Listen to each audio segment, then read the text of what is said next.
بسم اللہ الرحمن الرحیم۔ السلام علیکم۔ اگر آپ میری کچھ مدد فرما دیں تو نوازش ہوگی۔ باوردی سپاہی قاسم کو گور گور کر دیکھ رہا تھا۔ اس نے کہا، آپ کے لہجے سے معلوم ہوتا ہے کہ آپ قسطنطنیہ کے شہری نہیں ہیں۔ آپ کہاں سے آئے ہیں اور قسطنطنیہ میں کیوں داخل ہونا چاہتے ہیں؟ سپاہی کا انداز مخاطب مہذب تھا۔ قاسم نے سوچا کہ یا تو وہ کسی بڑے خاندان کا چشم و چراغ ہے یا اس کے ہاتھ میں قیمتی گھوڑے کی لگام دیکھ کر اسے کوئی امیر اور مہذب شخص سمجھتا ہے۔ قاسم نے مسکراتے ہوئے جواب دیا، جی ہاں، میں بوسنیا سے آیا ہوں۔ میں قسطنطنیہ میں ایک شخص کے سوا کسی اور کو نہیں جانتا اور مجھے نہیں معلوم کہ وہ شخص مجھے کہاں ملے گا۔ میں نے سنا ہے کہ قسطنطنیہ پر مسلمانوں کا حملہ ہونے والا ہے اور میں قسطنطنیہ کی فوج میں ایک رضاکار کی حیثیت سے شامل ہونے کے لیے آیا ہوں۔ قاسم نے کوئی نئی بات نہیں کی تھی۔ پوری عیسائی دنیا کے بہترین رضاکار اپنے مرکز ملت قسطنطنیہ کو بچانے کے لیے قیصر کی فوج میں شامل ہونے کے لیے آ رہے تھے۔ بعض رضاکار اپنے اپنے طور پر اور بعض اپنی حکومتوں کے جھنڈے تلے جتھوں اور دستوں کی شکل میں شریک ہو رہے تھے۔ بوسنیا سے ابھی تک کوئی دستہ شامل نہیں ہوا تھا۔ قاسم کا جذبہ دیکھ کر قسطنطنیہ کے سپاہی کی آنکھوں میں تحسین کے جذبات امڑ آئے۔ کچھ اثر قاسم کے بات کرنے کے انداز کا بھی تھا۔ قاسم نے انتہائی سادہ اور سیدھے لہجے میں اپنا مدعا بیان کر دیا تھا۔ یہی وجہ تھی کہ یونانی سپاہی، جو یقیناً اپنی فوج میں کوئی افسر رہا ہوگا، نے قاسم کو شک کی نگاہ سے دیکھنے کا خیال ترک کر دیا اور کس قدر نرم لہجے میں پوچھا، وہ کون سا شخص ہے قسطنطنیہ میں جسے آپ جانتے ہیں؟ ڈیمونان نام ہے اس کا۔ وہ 8 سال پہلے ایک مرتبہ بوسنیا آیا تھا تو میری اس سے شناسائی ہوئی تھی، قاسم نے جواب دیا اور یونانی سپاہی حیرت سے اچھل کھڑا ہوا۔ ڈیمونان؟ ارے یہ تو آیا صوفیہ کے بطریق ہیں، قسطنطنیہ کے دی ہولی آرتھوڈوکس چرچ آیا صوفیہ کے بطریق، سپاہی نے استجاب سے بھرپور لہجے میں کہا اور پھر قاسم کا ہاتھ پکڑ کر کس قدر احترام کے ساتھ کہنے لگا، آپ تو بہت بڑے آدمی کے مہمان ہیں، آئیے میرے ساتھ، مجھے یہاں تھوڑی دیر کا کام ہے، یہاں سے فارغ ہو کر میں واپس جاؤں گا تو آپ کو اپنی کشتی میں ساتھ لے کر جاؤں گا۔ قاسم کو اور کیا چاہیے تھا؟ یہی کہ وہ کسی محفوظ طریقے سے قسطنطنیہ میں داخل ہو جائے۔ اس کی ترکیب کارگر رہی، لیکن اس نے کہا، تو پھر یہ گھوڑا جو میں اپنے ساتھ عیسائی فوج کے لیے لایا ہوں، اس کا کیا ہوگا؟ یونانی سپاہی نے تحسین آمیز نظروں سے گھوڑے کی جانب دیکھا اور کہنے لگا، یہ گھوڑا ہم بندرگاہ کے استبل میں باندھ دیتے ہیں، مال بردار جہاز کے ذریعے پرلے ساحل پر چلا جائے گا، کل تک ہم اسے وصول کر لیں گے۔ قاسم یونانی سپاہی کے ساتھ اس کا کام نمٹنے کے بعد اس کی کشتی میں سوار ہو کر شہر کی جانب چل دیا۔ راستے میں قاسم نے سپاہی سے سوال کیا، اگر آپ برا نہ مانے تو میں آپ کا نام پوچھنا چاہوں گا، کم از کم اپنے محسن کا نام تو معلوم ہو۔ ارے آپ کا نام پوچھنا میں بھی تو بھول گیا ہوں۔ ہاں، میرا نام کلاڈیوس ہے۔ اب آپ اپنا نام بھی بتا دیجئے۔ قاسم کو اسی سوال کی توقع تھی۔ اس نے کلاڈیوس کو اپنا فرضی نام بتایا، مورگن نام ہے میرا، دور پار سے بوسنیا کے شاہی خاندان کا رشتہ دار ہوں، وہ شاہی خاندان جسے مسلمانوں کے سلطان نے تباہ و برباد کر دیا تھا۔ قاسم نے نام کے علاوہ اپنا باقی تعارف حقیقی کروا دیا۔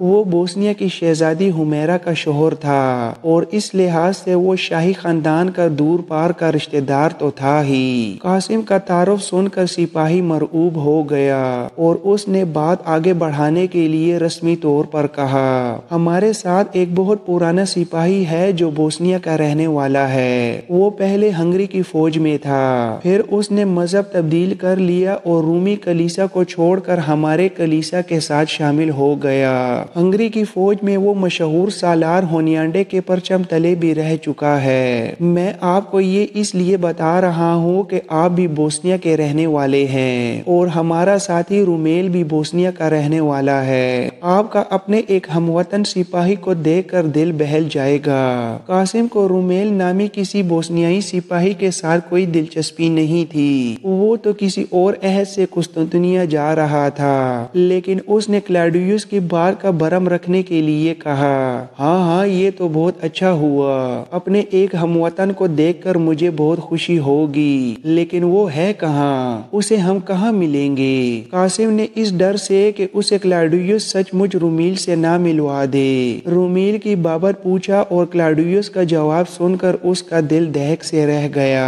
کیونکہ کلاڈیوس کہہ رہا تھا رومیل ہمیں یہیں مل جائے گا، شہر کے دروازے پر۔ آج کل تمام تجربہ کار سپاہی تیاریوں میں ہیں، یہ آپ دیکھ رہے ہیں نا، یہ ہر طرف آپ کو نظر آ رہے ہیں۔ قاسم سوچنے لگا، یہ ایک اور مصیبت گلے آ پڑی ہے۔ وہ کسی رومیل سے نہیں ملنا چاہتا تھا اور پھر اس نے خود کو بوسنیائی ظاہر کر کے اور بھی مسئلہ کھڑا کر دیا تھا، کیونکہ رومیل سچ میں بوسنیائی تھا اور عین ممکن تھا کہ وہ الٹے سیدھے سوالات کر کے قاسم کا پول کھول دیتا۔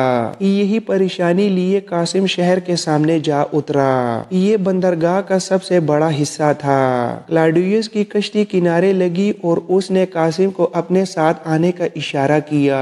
اس کا رخ سامنے کے دروازے کی جانب ہی تھا، جس کے سامنے آنے جانے والوں کی بھیڑ لگی تھی۔ یہ دروازہ گولڈن ہارن میں کھلتا تھا، اسی لیے یہاں زیادہ تر ملاح دکھائی دیتے تھے، لیکن آج تو سپاہیوں کی تعداد ملاحوں اور کشتی رانوں سے زیادہ تھی۔ سلطان کے اعلان جنگ نے قسطنطنیہ کی شہری زندگی کو بری طرح متاثر کیا تھا اور کسر شاہی کو ہلا دیا تھا۔ قاسم کلاڈیوس کے ہمراہ چلتا ہوا اس عظیم شہر کے دروازے پر پہنچا اور دل ہی دل میں اپنے آپ کو سلطانی لشکر کا پہلا سپاہی تصور کر کے مزے لینے لگا، لیکن اس کے دل میں یہ خدشات بھی تھے، وہ اگر شہر میں داخل ہوتے ہی پکڑا جاتا تو باقی کا کام ٹھپ کے رہ جاتا۔ کلاڈیوس کے ہمراہ ہونے کی وجہ سے قاسم کو شہر کے دروازے سے باہر کسی نے نہ روکا۔ وہ دونوں تیزی سے چلتے ہوئے اس تاریخی شہر کے بلند و بالا دیو قامت دروازے میں جا پہنچے۔ دروازے کی چھت کے نیچے سے گزرتے ہوئے قاسم کی حالت بڑی عجیب تھی۔ دروازے کی بناوٹ سے ظاہر ہوتا تھا کہ بازنطینی سلطنت کبھی بڑی پرکشش اور عظیم رہی ہوگی۔ حالانکہ قسطنطنیہ کا ایک چھوٹا دروازہ تھا اور سب سے بڑا دروازہ سینٹ رومانس تھا جو خشکی کی جانب تھا اور وہی شہر کی سامنے کی سمت سمجھی جاتی تھی۔ دروازے کے نیچے سے گزرتے ہوئے قاسم کو ایسے لگا جیسے وہ کسی بلند و بالا اور وسیع و عریض کمرے میں سے گزر رہا ہو۔ قدموں کی آواز سے پیدا ہونے والی گونج اس قدیم سلطنت کے دیومالائی تصور کو قاسم کے ذہن میں مزید اجاگر کر رہی تھی۔ دروازے کے اندر کے بائیں فوجی افسروں اور محصول چنگی کے دفاتر تھے۔ کلاڈیوس بے دھڑک تیسرے کمرے میں داخل ہو گیا۔ قاسم کی نبضیں تیز ہونے لگیں۔ وہ دل ہی دل میں حمیرہ سے سنی بوسنیائی معلومات دہرانے لگا۔ کمرے میں داخل ہوتے ہی اس نے دیکھا ایک لہیم شہیم اور ادھیڑ عمر فوجی افسر اپنے سامنے شہر کا نقشہ پھیلائے چند سپاہیوں سے باتیں کر رہا ہے۔ کلاڈیوس نے افسر کو پرجوش انداز میں سلام کیا اور فوری طور پر قاسم کا تعارف کروا دیا۔ یہ ہے مورگن، بوسنیا کے سابق شاہی خاندان کا فرد، قسطنطنیہ کی فوج میں شامل ہونے آیا ہے۔ قاسم نے اندازہ کر لیا کہ یہ پختہ عمر فوجی افسر رومیل ہی تھا۔ قاسم نے بھی آگے ہو کے مؤدبانہ انداز میں سلام کیا۔ رومیل قاسم کو دیکھ کر اپنی نشست سے اٹھ کھڑا ہوا اور پرتپاک انداز میں آگے بڑھ کر اپنے ہم وطن کو گلے سے لگا لیا۔ قاسم کے لیے بہت مشکل صورتحال تھی۔ اس نے خود کو بوسنیائی کہہ تو دیا تھا، لیکن اب اسے کوشش کرنی تھی کہ رومیل کو اس پر کوئی شک نہ پڑے۔ رومیل نے قاسم کو اپنے قریب بٹھاتے ہوئے کہا، آپ کی مہمان نوازی میرے لیے کسی سعادت سے کم نہیں ہوگی۔ میں تو اپنے بوسنیا کے شاہی خاندان کا دل سے معتقد ہوں۔ کلاڈیوس نے اچھا کیا جو آپ کو میرے پاس لے آیا۔ اب بولنے کی باری قاسم کی تھی۔ اس نے کس قدر سنبھلتے ہوئے کہا، جی یہ تو آپ کی مہربانی ہے، ورنہ اب شاہی خاندان کہاں باقی رہ گیا ہے۔